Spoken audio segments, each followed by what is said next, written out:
Good afternoon, students. Last video we have seen about the exercise prescription for pulmonary rehabilitation protocol.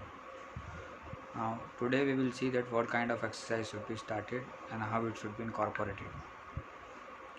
So initially, as we know that 60% of exercise should focus on lower limb and lower back, and 40% of exercise should focus on upper limb and upper back. So now we will see the quantifications of each extremity and each exercise in detail. So in generally lower limb exercise routinely for cardiac rehab or pulmonary rehab, we believe for the walking and cycling and treadmill walking, but it is not always applicable for all sort of people. So we will see and we'll follow the FIT principles, that is frequency, intensity, then type and uh, time of the exercise. So if we see the frequency, so initially we can start with the 3 to 4 sessions per week, and we can progress them up to 5 days per week maximum. Duration will start with the 30 minutes of exercise with or without breaks, depend on the patient's responses. Now intensity is more important. So intensity can be prescribed in a 4 different categories, that can be because of heart rate, you can control because of the VO2 max, you can control because of MET, or we can control because of rate of perceived exertion or RP. But most commonly, routinely it is practiced on the basis of the heart rate because it is easy to measure and it is easily countable. So if you start with a heart rate, so how we count for the maximum heart rate? So that is universal formula 220 minus age. So suppose we take example of 30 years of my age. So 180 will be my maximum heart rate, and I have to start my exercise or target heart rate should be 40% or 50% of your maximum heart rate. Then slowly we can progress up to maximum 75% of your maximum heart rate. Same way for RPE also, on the chart from 6 to 20, you can start from 12 to 14 and we can maximum go up to the 16 of your RPE charts. For metabolic equivalent, you have to again go for a metabolic equivalent, or should not go more than 6 MET during the activities. Same way VO2 max has to be measures. So we have seen about frequency, intensity, duration, and now type of exercises. So what kind of exercise we have to do? That exercise will include about, or that will uh, quantify about around. First we have to start with all kind of active range of motion exercises, which start from all ankle, knee and hip movements along with the breathings for focusing on the lower limb activities. Then you can start with a strength protocol as well, and there should be always a two thought of schools, that either we have to go for a strength protocol or we have to go for an endurance protocol, but combinations of both strength and endurance have better results. Okay, so the combinations can be done with both strength and endurance. For strength we can start with the low grade exercises, or we can start with the 40% of your 1 RM, then slowly we can maximum go up to the 80% of your 1 RM, including the weight curve can be weight curve or therabands, or for upper limb we can use dumbbells as well, and theratives are also the best option for development of strength in upper limb as well as lower limb. All kind of free exercise involve about a combinations of two or more joints, and slowly we can incorporate them to the cycling. Then slowly we can start them from cycling to the treadmill as well, and later on as the patient is maintaining our vitals and normal potential limit, then we can start with the cross trainers as well.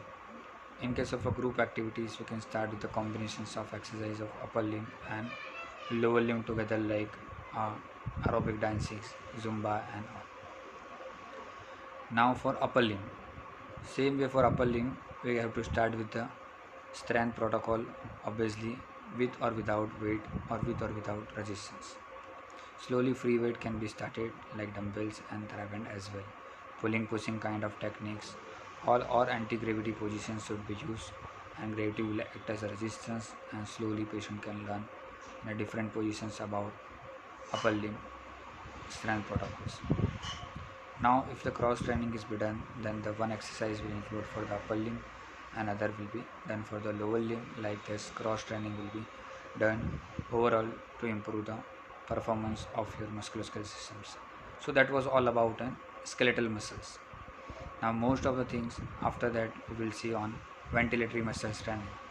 So the muscles which are responsible for inspiration, that is should be focused, because majority of the inspiratory muscles are getting worsened during the all kind of respiratory complication including COPD. So the respiratory muscle strength is commonly estimated by measuring the maximal negative inspiratory pressure, or that is called PI max, although that is highly effort dependent test. And three different types of ventilatory muscle training can be done. Number one, that will be inspiratory resistive training. Number two, threshold loading. Number three is normocapic hyperapnea. Now we have to see for what kind of we have a devices for ventilatory muscle training that has to be followed, and for that also we have a prescription depend on the fit principles, that frequency will be done 5 times per week. Intensity should be more than 30% of your PI max. Duration will be 30 minutes per day and should not be continuous one. It should be divided in 2 or 3 stages or 2 or 3 parts. That will be 10 minutes in a 3 times or 15 minutes 2 times in a day. And training devices will be used. We have a different kind of devices like archicapnia, acicapla, or in normal we use the inspiratory devices for, that is intensive spirometry. And breathing frequency should be done 15 to 20 breaths per minute, not beyond that. Now how the respiratory training will help? So respiratory training will help in increase in the pulmonary muscular performance, help in a decrease in dyspnea, increase in ventilatory efficiency, and increase overall cardiovascular endurance. And in case of many patients who are oxygen dependent, or they required, especially those people have a nocturnal dyspnea, then they required oxygen therapy for night. So that will be depends on the level of hypoxia and level of non-hypoxia. So it will be divided in oxygen therapy will be used on the low level oxygen therapy, or LTTT, that is long term oxygen therapy will be used. Now how it will be quantified depend on the individual symptoms. It vary from subject to subject or disease to disease.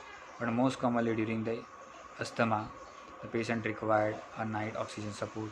Either they required from the nasal cannula for low level oxygen therapy. If it is beyond that, up to 10 to 15 liters, then oxygen mask or facial mask will be used.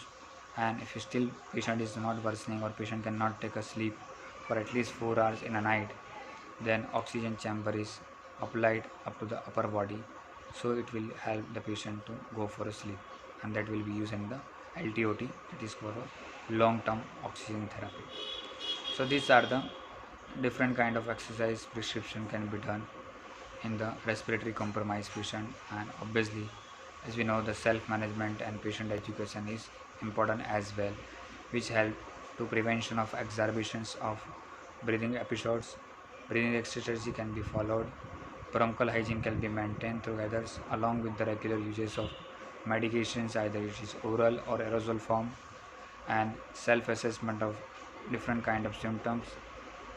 And exercise training is required simultaneously to improve the overall performance. And activities of daily living, including instrumental activity and energy conservations, can be taught, and dividing the different task of ADL in a different part, so maintaining your energy same time and able to improve your overall performance of cardiovascular as well as musculoskeletal endurance.